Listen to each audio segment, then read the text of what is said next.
There's always things that go wrong. In hindsight, if you think about it, gosh, I could have done that better, or I could have led that better, or I could have handled that more sensitively, or I could have done something sooner. I mean, if you had a magic wand, anything that you can change to kind of, voila, look better, what would be that thing? Ego's out the way.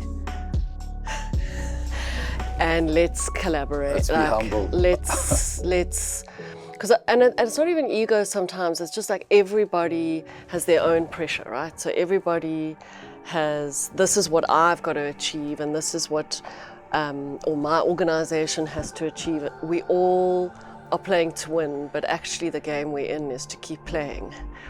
And if we could all think about how we keep playing, that would change the way we do things and the way we partner. Yeah. Any regrets? Gosh, this is an interesting question. Welcome back, everybody. Welcome back to another episode of Off the Clock. How do you deal with stress? How do you handle that? Coping mechanism that I have is I go for a run. Manage stress by obviously being moments like this. Directly saying I'm going off the clock. Just even a night out. I'm listening to my favorite music. I go into one of the studios at the gym and I dance. Some cocktails and rest and just do nothing. I ground myself spiritually. The right amount of stress is good.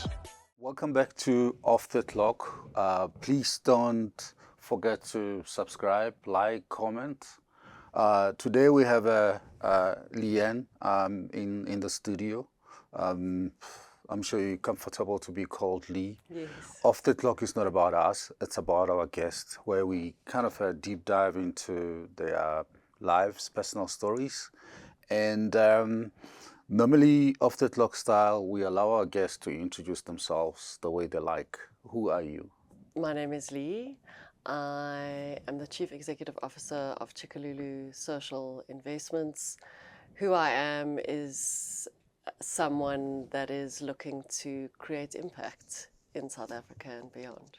And how's it going? You feel you're in creating that impact? Do you feel it's happening?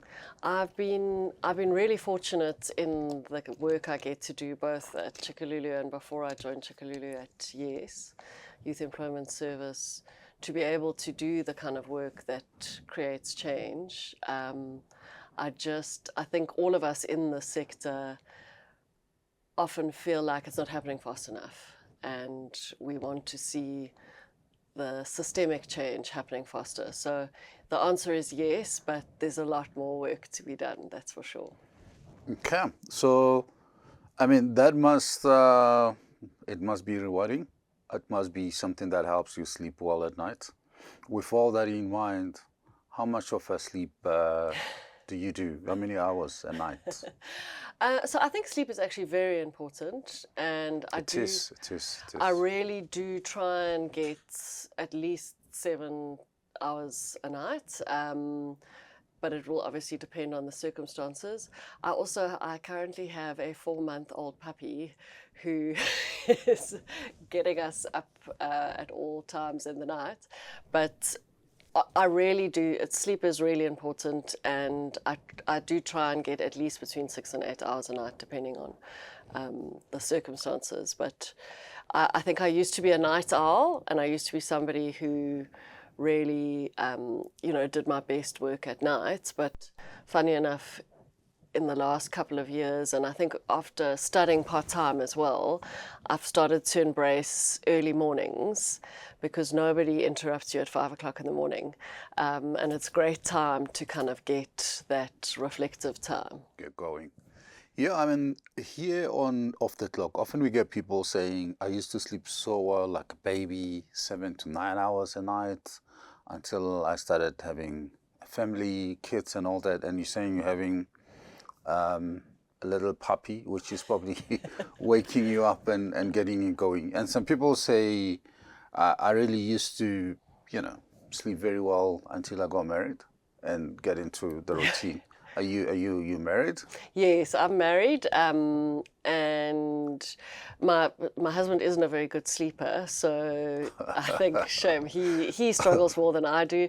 I've also leaned into ashwagandha, magnesium, GABA, all the good things to help me sleep. And I think because my husband's not a very good sleeper, we've also kind of tried to research what's the best practice to try and get us into better sleep routines. But I'm definitely a better sleeper than my husband. So okay, that's right. We've had a sleep doctor on the show. Oh, really? Our consultant helps people to sleep, especially the babies and then the young ones. If you get a time to, you should watch that show. How did you meet your husband? Through friends, through mutual friends. So it was arranged? No, we just had like- mutual friends. So almost like staged. No, he actually ran an event called Why Not for many years, and I was at one of his Why Not events, and he kind of noticed me, and then sometime later we were at the gym, and he said, "Why not?" He said, "Why not?" So maybe let's go back to Tshikululu, Yeah, because sure. I think that the stuff that you're saying, it makes a lot of impact, make the difference, and it looks like it's the journey that you kind of followed up. Do you want to unpack a little bit of Tshikululu, what you guys do, from a social impact standpoint? Are you really adding a lot of impact or a little bit of impact? Maybe a flagship project? So Tshikululu is a leading fund manager and social impact advisory firm.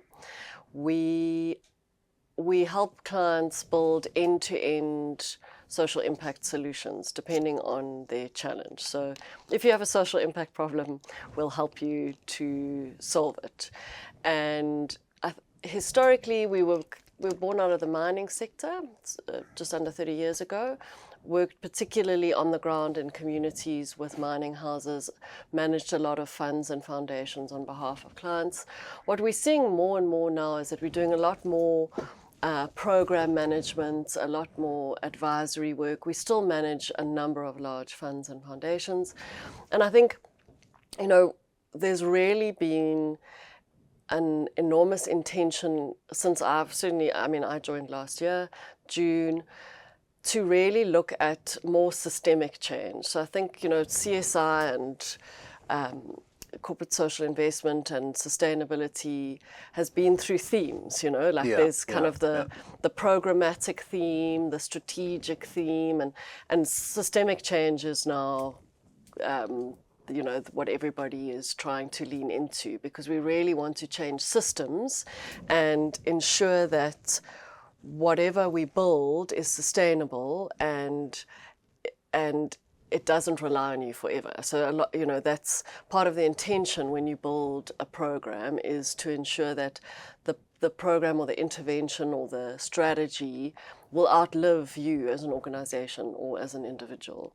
But it's also often quite difficult for clients because, particularly if it's CSI funding, because you've got to report back on your impact, often like in a quarter or in a year, and big change often takes 10 years to really see their impact. If you're wanting to change systems and you're wanting to work with government and you're wanting to actually change an entire ecosystem.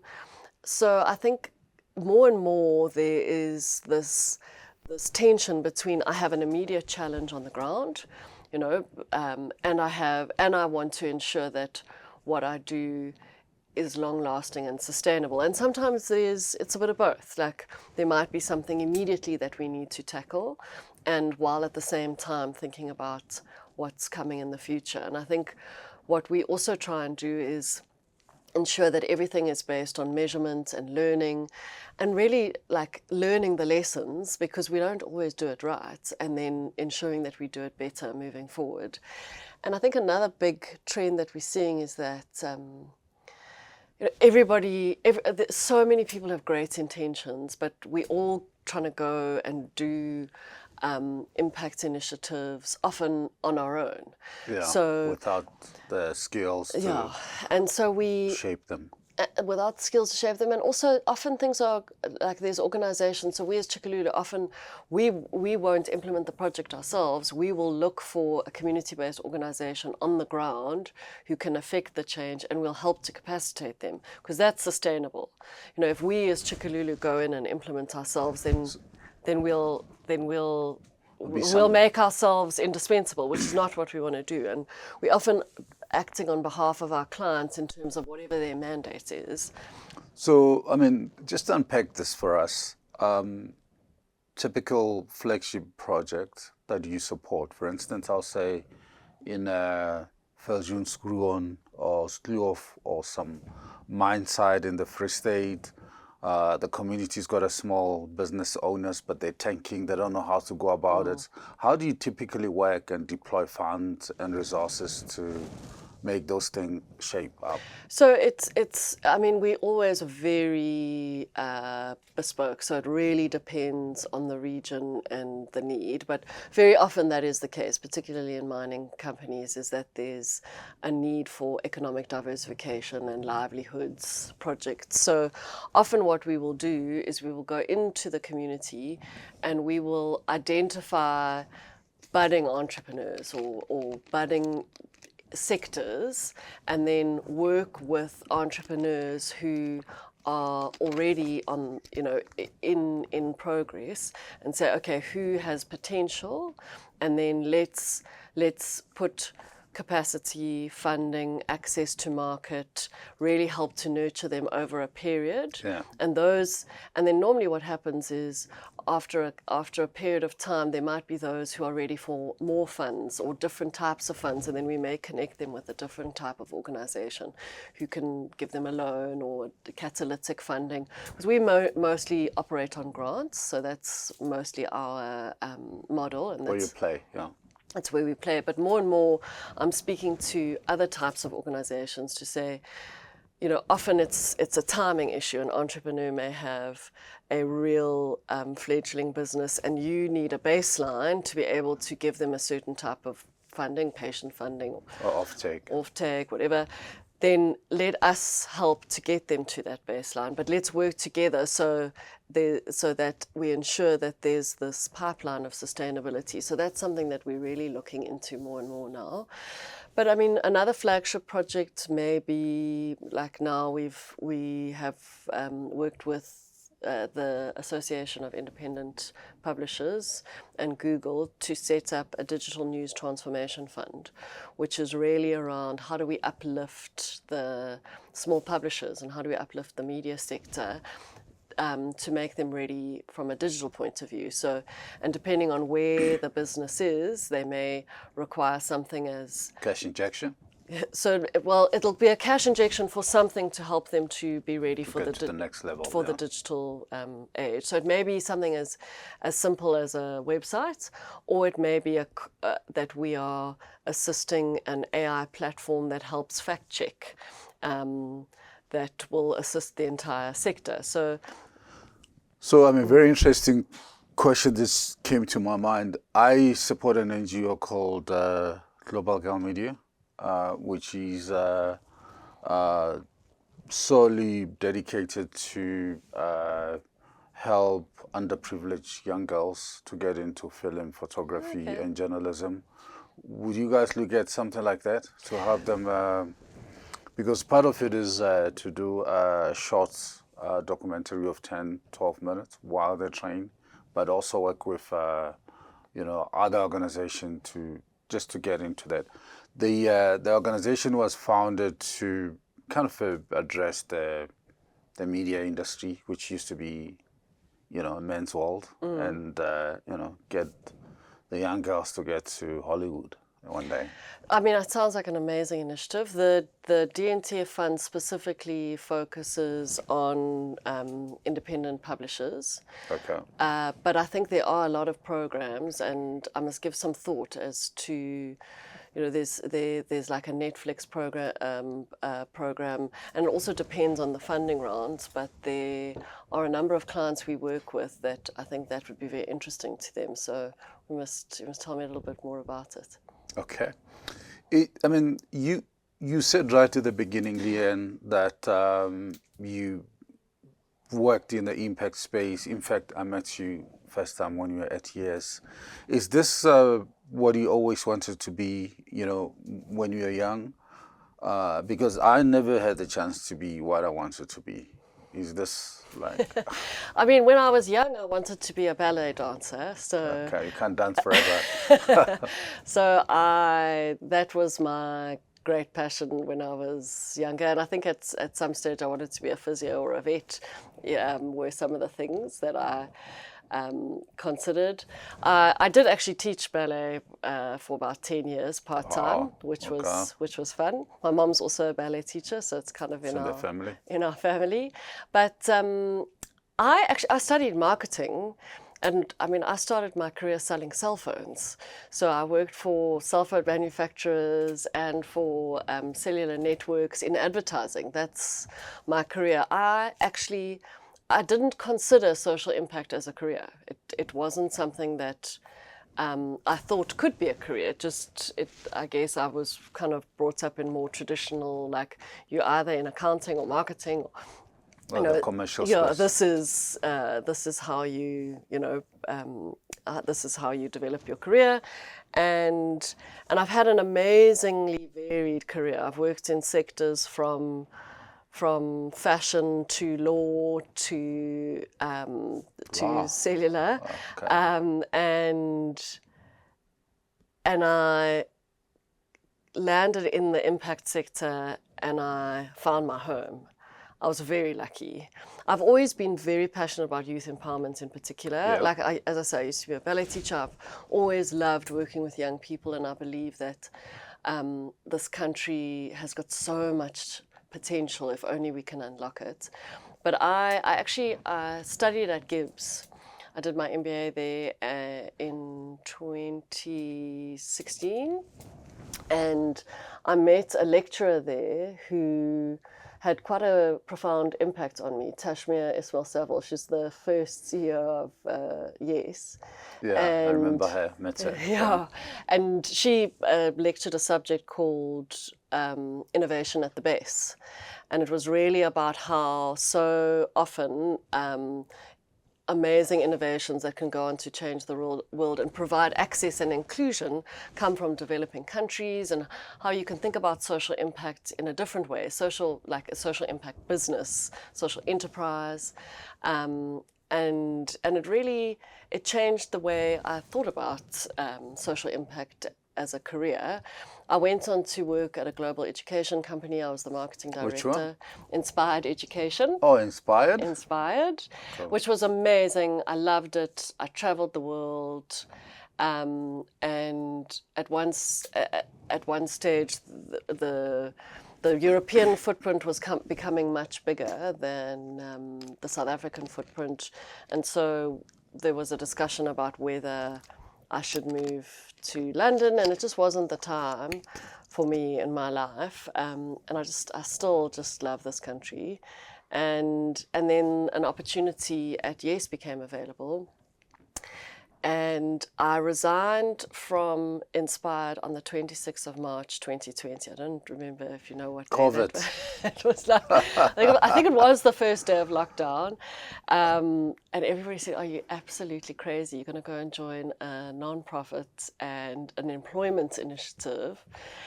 And it was the absolute best thing I ever did.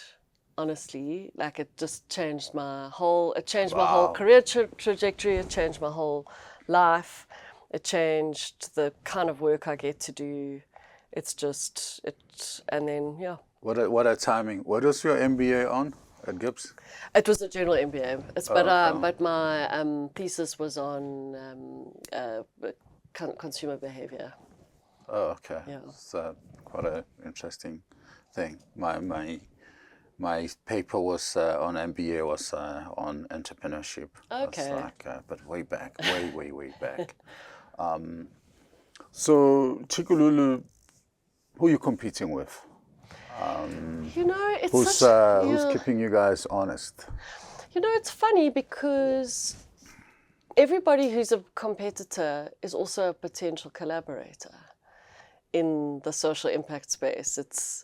You're all solving problems. We're all solving problems, and some, like for example, Trialogue could be seen as a competitor of Tshikululu, but Trialogue and Tshikululu have had discussions to see, like, is there a way that we could potentially collaborate, because we've got complementary strengths. Trialogue, what do they do? So they do research. So they're very, very well known in the industry for CSR research, and they also do advisory services, so social impact advisory. So, you know, there's a way that we could potentially collaborate, actually, using our different strengths. You know, Tshikululu has a huge amount of data, and they've got incredible research strength. We've also got research strength, but you know, we can collaborate. And there's certain. It also depends, because we do so much.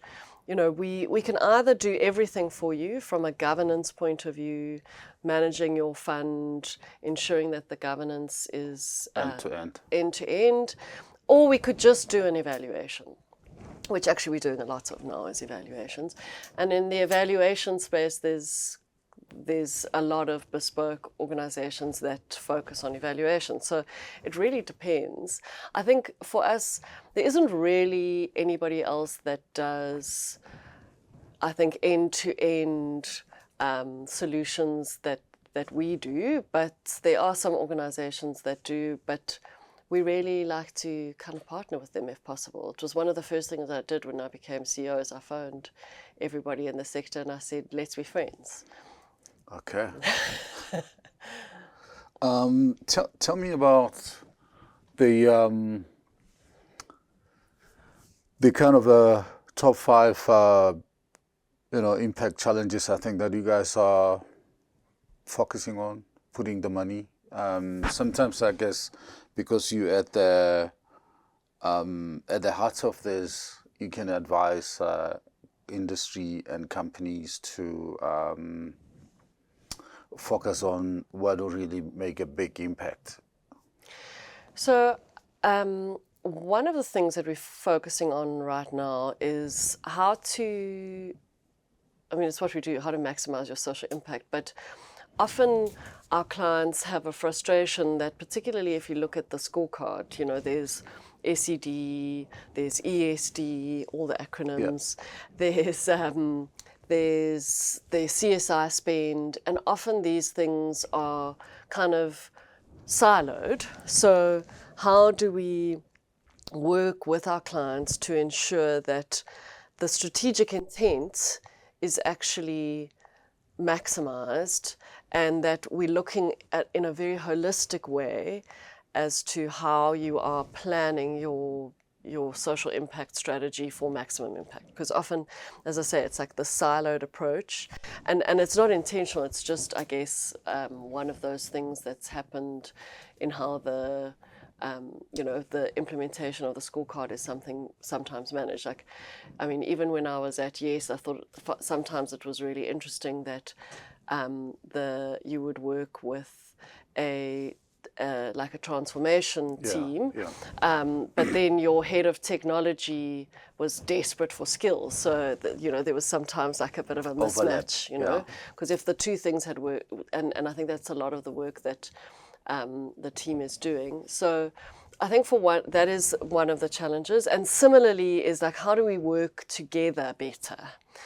I think collaboration, everybody's talking about collaboration partnerships, but it's often quite difficult. So we, for example, are working with different mining houses in particular regions to say, okay, you have an impact challenge. Let's see how we all work together to solve that challenge. And very often that's economic diversification, right? It's a challenge that everybody has. So how do we pull together to be able to solve that. And similarly, we're working with a lot of our clients now who's saying we've actually got our supplier funds, and our suppliers have to spend a certain amount on impact or on ESD, but often the result is quite fragmented. So how do we ensure that we actually pool this funding and make sure that the impact is in the region that it's meant to be in, and that we can see the impact, which probably goes to the next big challenge, is that AI and technology is changing the impact world. Yeah, we're gonna talk about that a little bit. Will it be a fair assessment to say Tshikululu focus more on the corporate social impact as opposed to ESD and other areas? So I think in the past, we were really focused on socioeconomic development and CSI, but we are more and more now, it's just because of this exact challenge that I'm talking about, and that we see the entire sector, is that we are now moving more and more into ESD as well. Oh, okay. Yeah. So meaning if you you see that some organizations are just ESD, like what's the company? Raise Corp, McGerald's, Enterprise Room. Would you work through them, or yeah, we partner with them. typical partnership? How will that look like? So depending on the type of project, so we may partner with them to assist in incubating a on-the-ground project, or we may partner to say, here's your skills and here's ours, and then we would develop a strategy and there'd be a rollout. So it would really depend. So this is something that we're still kind of in flux on right now. So early days. And then tell me, Transformation Fund, 100 billion rands, it's been mooted as a way forward, 2028, 29. Minister of Trade and Industry saying, all money comes to one place, you get your 25 points, bob to uncle. How's that being perceived in your space as a grand strategy? Yeah, I think, we're trying to see how it's actually going to play out, because I think, I was on a panel with Mzi, the MD of the NEF, the other day, and we were talking about, how the ecosystem could work better together. So, for example, like Tshikululu could take grant funding and channel that through to other types of funding once businesses are at the baseline and they're ready. Yeah. And he was quite clear that this fund is going to be, sounds like complementary, but how exactly it's going to play out, it's either going to be an incredible opportunity for a lot of players in the sector, or it could be a real challenge for them. So we're kind of looking and waiting. So it's still very not figured out all over the show in terms of kind of a pie in the sky type of a thing. We're not close to the transformation to the fund, details. Yeah. To the details. We have had some engagements with the NEF, but we're really looking to see. And we are very happy to support from a pipeline development, from a due diligence, monitoring and evaluation. But we kind of waiting to see how that is gonna it's gonna pan out.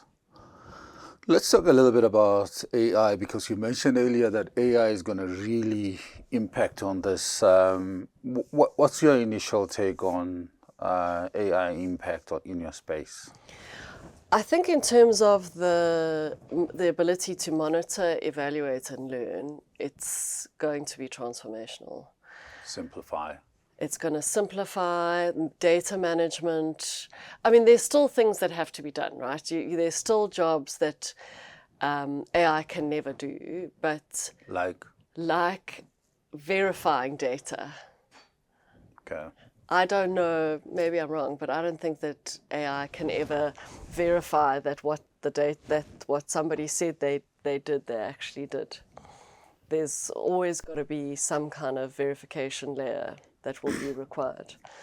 there's always got to be an insight layer that's going to be required.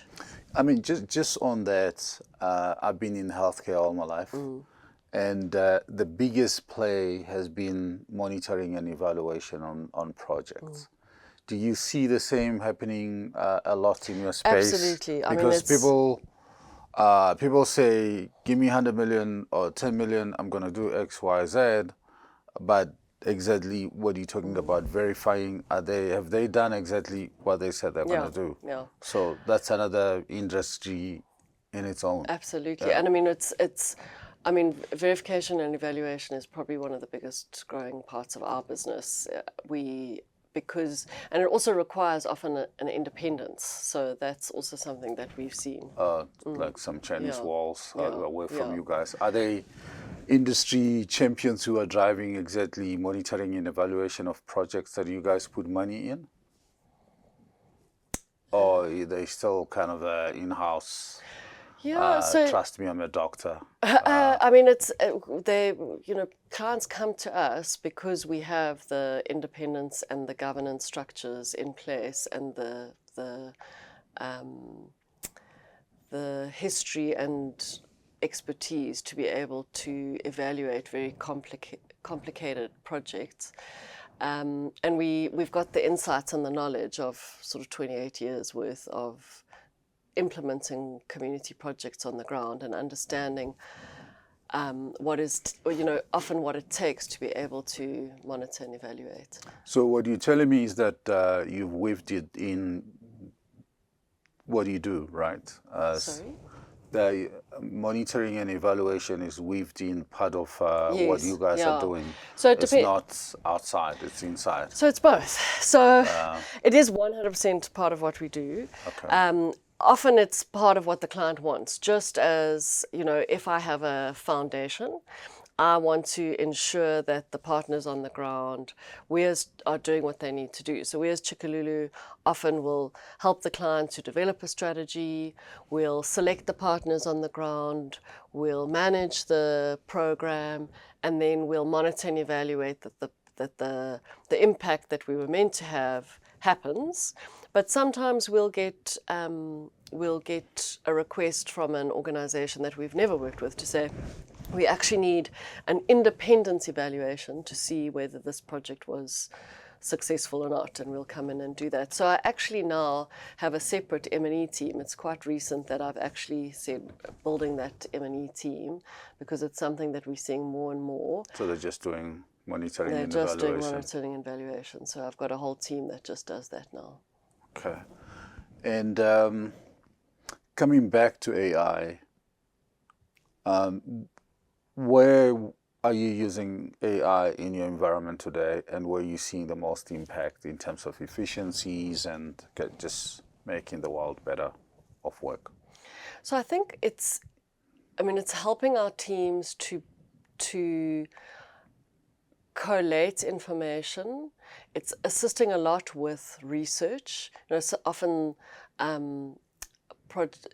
certain research projects that would take a huge amount of time it's been dramatically decreased, although it depends if it's primary research or if it's kind of more just understanding certain parts of the sector.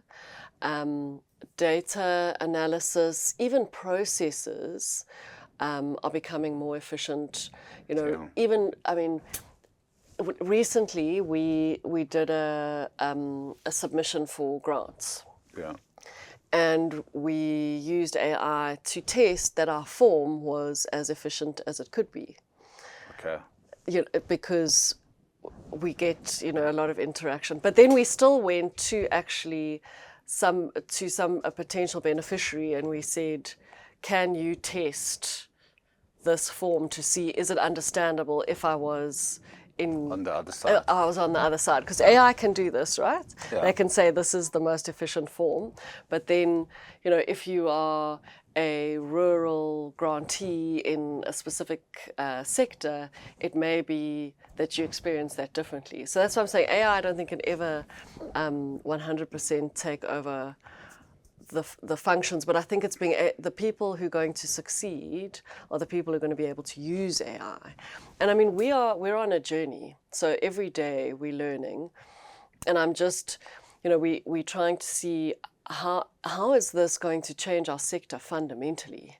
There could be it could just completely change our sector, and it can bring efficiency. So we're kind of thinking on two fronts. One, like big thinking strategy.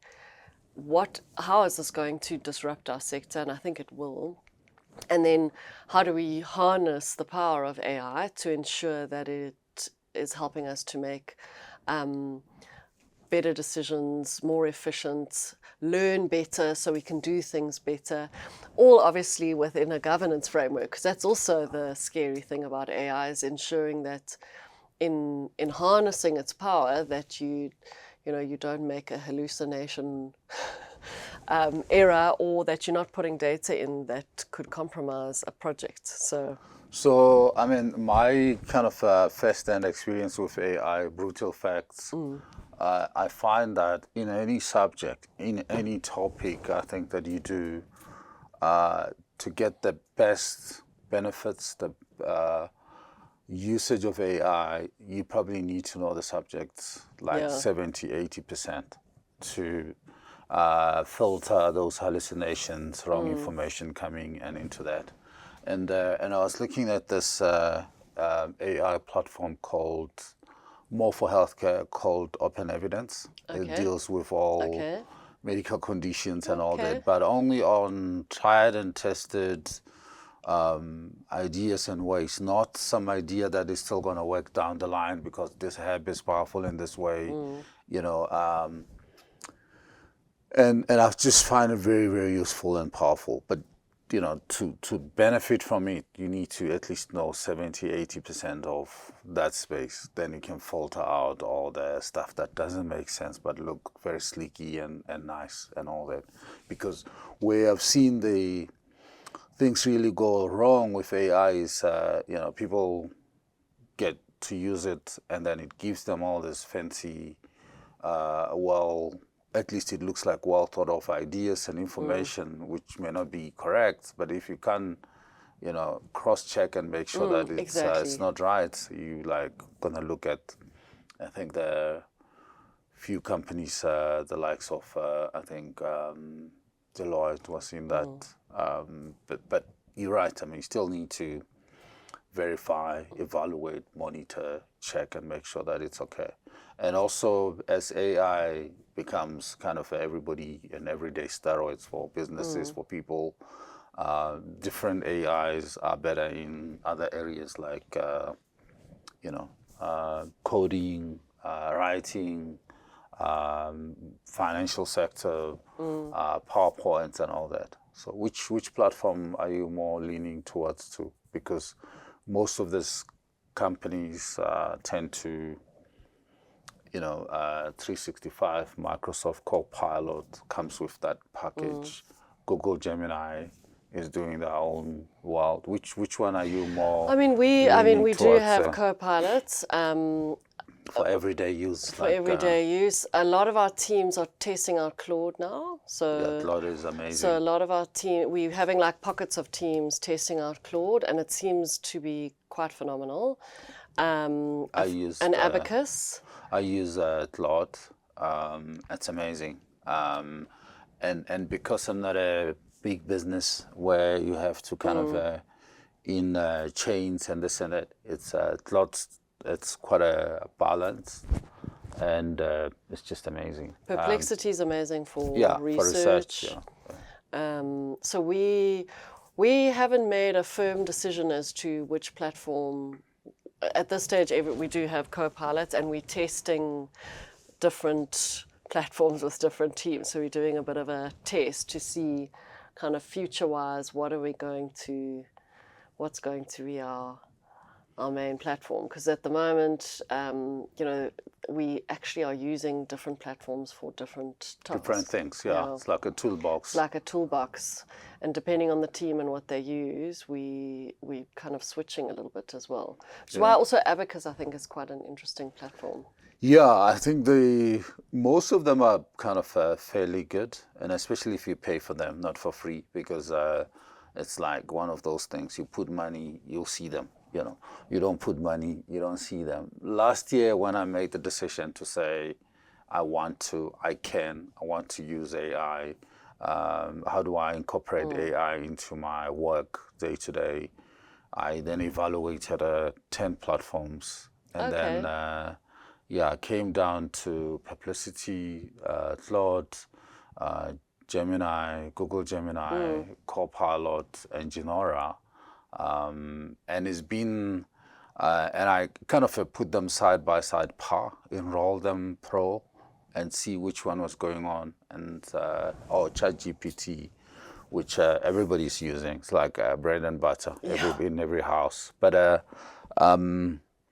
so my ranking: brutal facts, personal, Claude, Perplexity, Google Gemini. Probably Copilot and Genora. I'm still figuring out how to do it. But in terms of where I need to research stuff and verify data and do stuff and put it in the way that really works, Claude and Perplexity have kind of delivered. But then it's getting too expensive, because if you don't pay it, you don't get anything from it. Yeah. So that's the other challenge, that they kind of keep you hooked. Although, and I do actually still use chat a lot. Yeah. Just day to day. It's like the new Google, I guess. Yeah, chat works very well in terms of simple tasks, simple stuff. I think makes a lot of sense quite a bit. Which is good, and a lot of people do use it on simple things. I mean, and it's quite quick and nifty, and portable for a lot of people to get the whole thing going. So back to this sector. How big is this CSI ESD sector in terms of billions of rands? I mean. The CSI sector is about 13 billion rand a year, and it has been growing, but nominally, so it's kind of not outstripping CPI. Whereas the ESD sector is much bigger. Depending on which report you look at, it's sort of between 20 and 30 billion. So. I mean, it's a big spend altogether if you're looking at the sectors. So what's your share of that? The 13 billion, 15 billion, Tshikululu, you've got a pound of flesh. I mean, we manage about 4 billion rands of assets at the moment. We have about 4 billion rand assets under management. Wow. And just in terms of roadmap, future, where are you taking Tshikululu? So, I mean, Tshikululu has got a really proud history, and I think we're deeply entrenched in the social impact sector. And more, we're looking at how do we maximize impact, and how do you maximize the value of every rand that the client spends with us, whether that is in your foundation, your fund, or if you have a specific project. But more and more, what Tshikululu, I think, is being asked to do, and it is a natural progression for us, is to help convene the sector. So we have a large network of corporates and clients that we work with. We have a incredible ecosystem of NPO and CBO partners, and how do we help the sector collaborate better and convene better, and for systemic change in the future. And I think we'll always have certain fundamentals in place. So we've always been known for governance, like we have this fiduciary spine, monitoring and evaluation. These are all things that are just core to what we do. But I think in the future, we're really thinking a lot about collaboration for systemic change and how we play a key role in that, in being able to, and part of that is CSI can't just be CSI alone.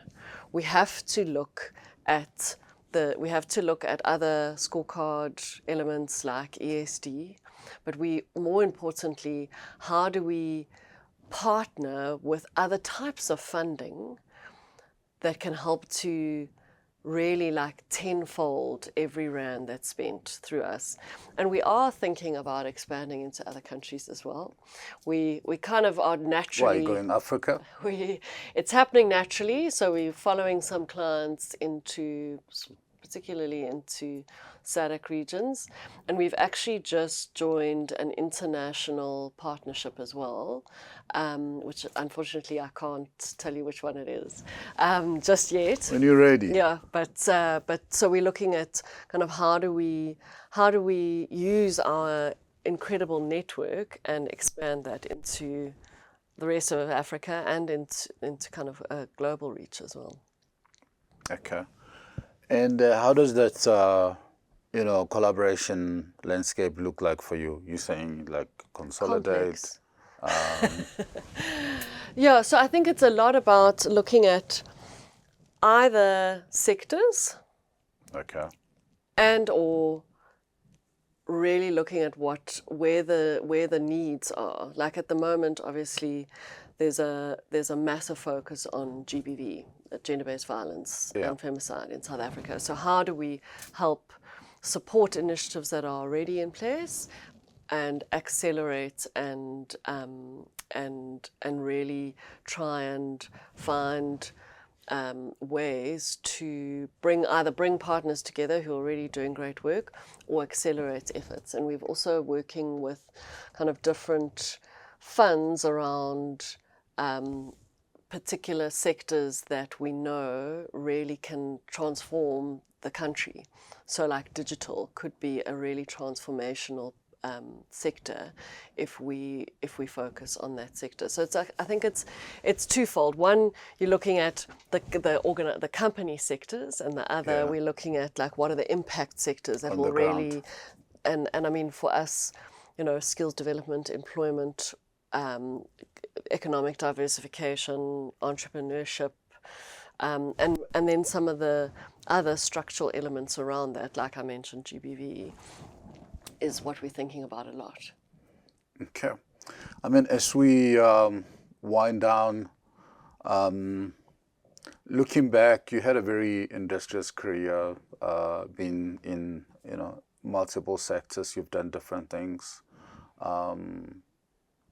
Anybody that you met along the way, maybe, thought you could have maybe apologized to them or didn't treat them well?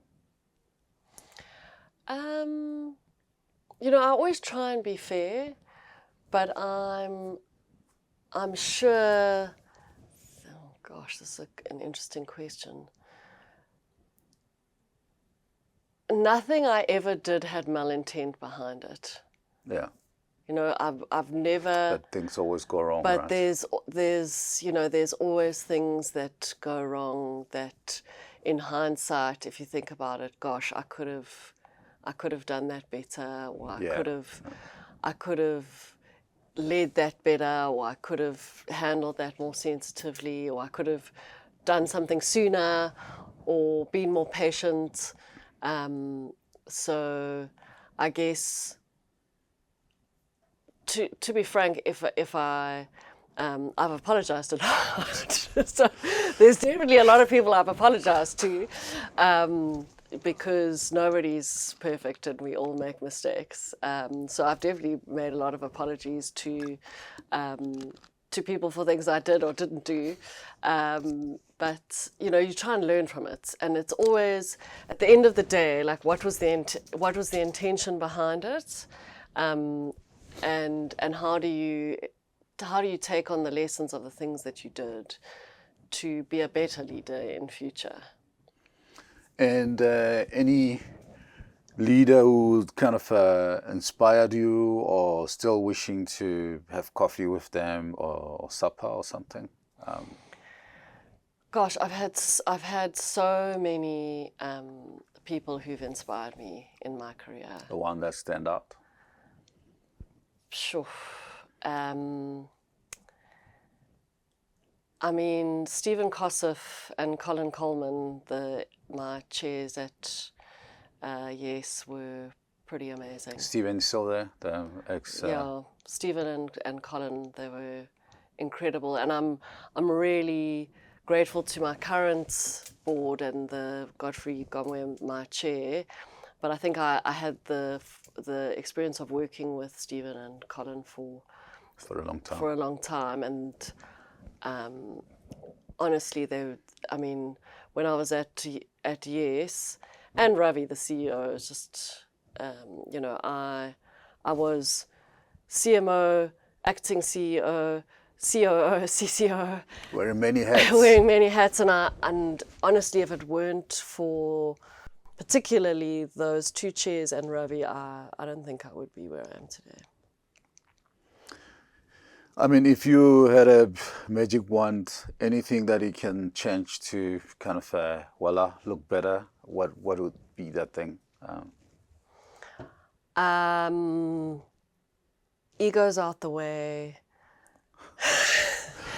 And let's collaborate. Let's be humble. Let's, because it's not even ego sometimes, it's just like everybody has their own pressure, right? So everybody has, this is what I've got to achieve, and this is what, or my organization has to achieve. And sometimes, I don't know if you've read that book, The Infinite Game, Simon Sinek. I think it wasn't his principle, but it's just an interesting about, story, yeah. Like, we all are playing to win, but actually the game we're in is to keep playing. And if we could all think about how we keep playing, that would change the way we do things and the way we partner. Yeah. Any regrets?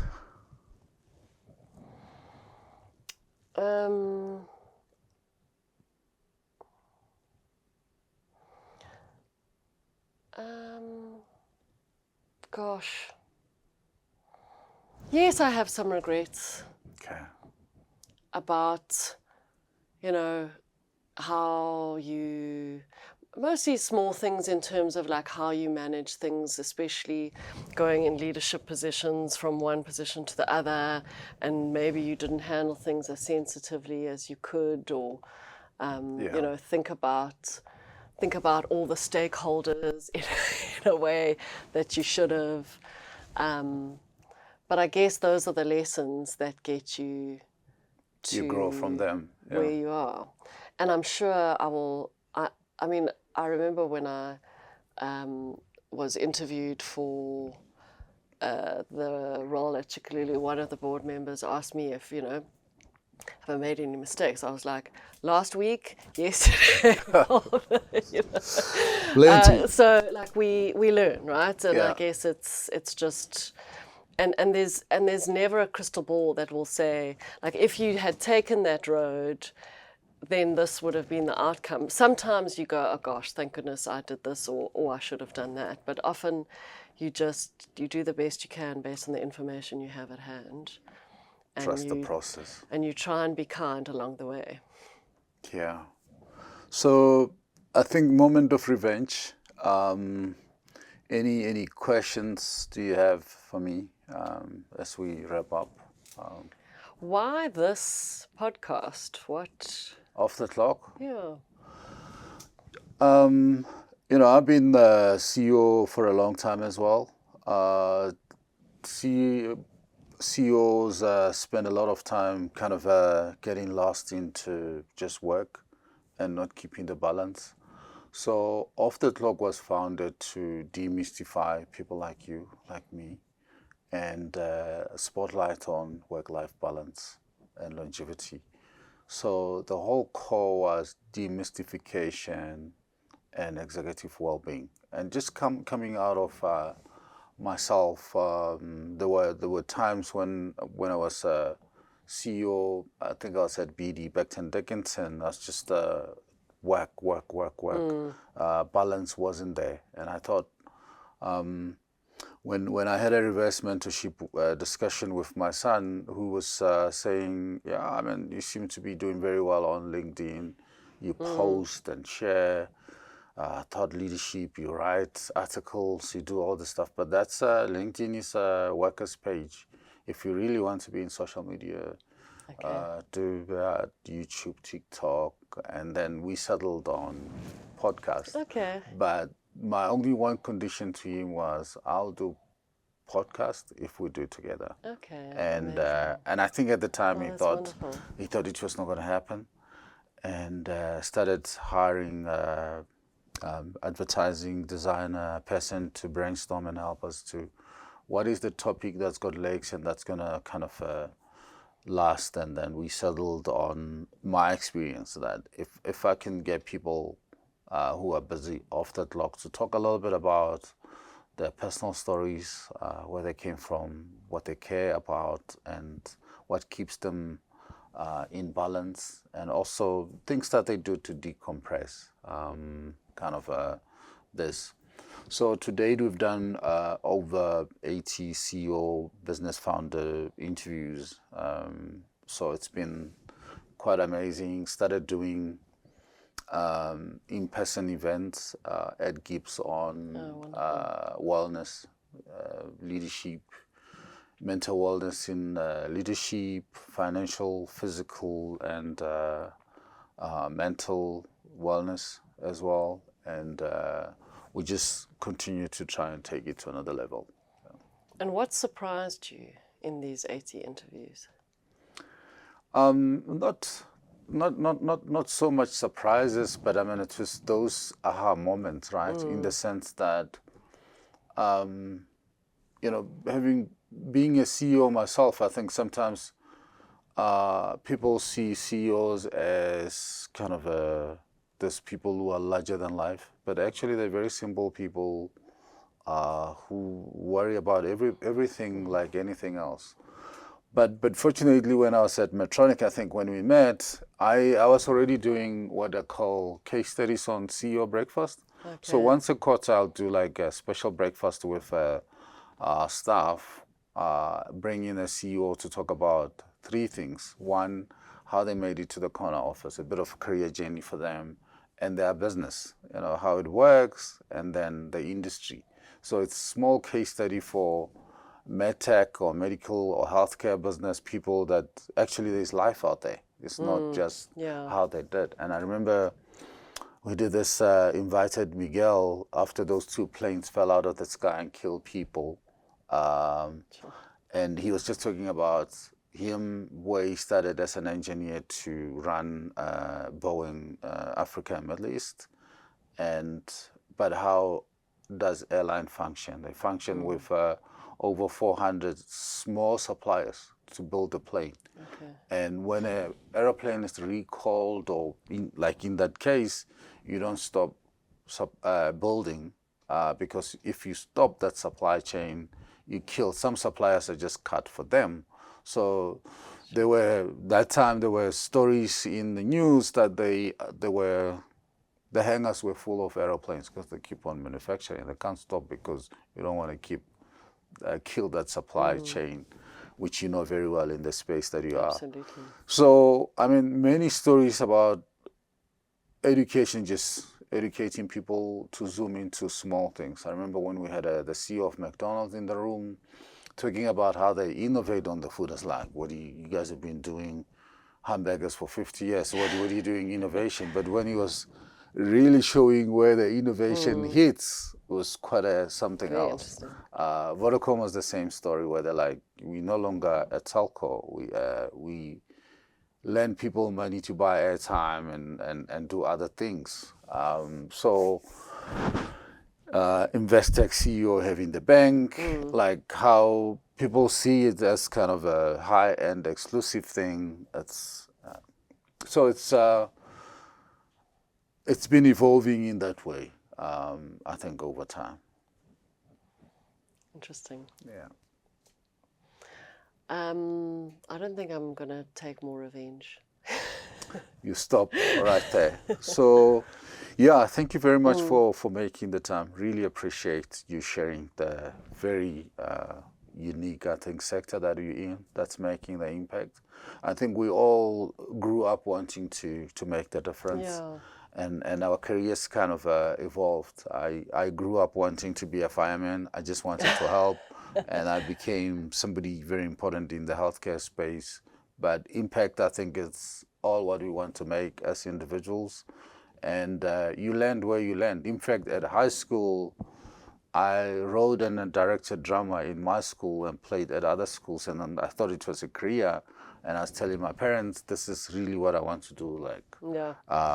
they thought I wanted to just play for the rest of my life and like need to be a something doctor, nurse, police, something like that, not